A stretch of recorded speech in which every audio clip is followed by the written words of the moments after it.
so you heard my story, right? So I had my story that took me to that point, right? We all have a story of where we're at. I have a story that takes me to age 50. That's where I'm at today. But at that time in my life, I had to make a decision, right? Am I going to be a statistic, right? Am I going to stay in the hood the rest of my life? Am I going to live off minimum wage jobs with no skills? Complain about the government, complain about this, or am I going to say that's not what I'm made for, right? I'm made for more.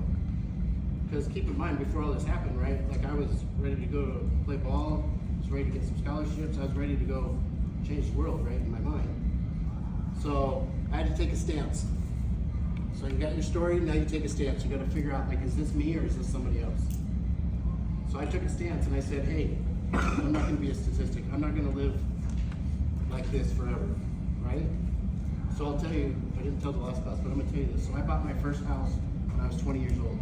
I got out of the hood, I got off food stamps, and I bought my first home at age 20.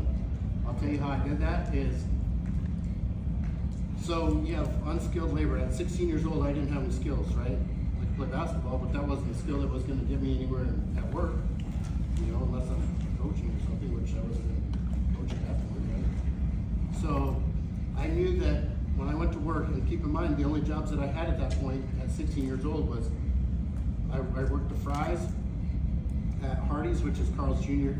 now in our area, and I worked at a Mexican food restaurant, washing dishes and busting tables. So if any of you ever busted or washed the dishes at a restaurant, you know that's one of the nastiest jobs there is. That means you're in charge of the bathrooms too, by the way. So, that's another story. So I knew that if I wanted to get out of that situation, I had to work harder, right? I had to do more than the people around me. Any of our athletes in this room, if you want to win a position, what do? You work harder, right? You got to be better, you got to be faster. You got to show up early, you got to leave late. Like those are all the things that I did.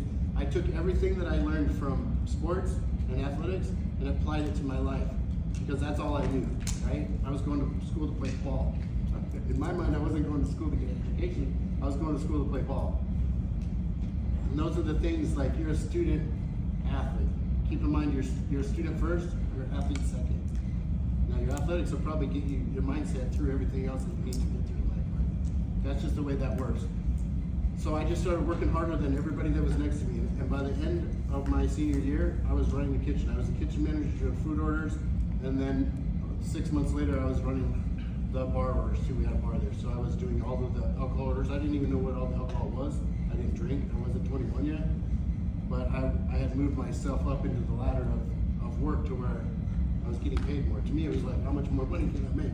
Okay, I'll do that job, right? Like I just kept learning something more. I learned inventory, I learned all those things. So you learn skills, you have strategies. You want to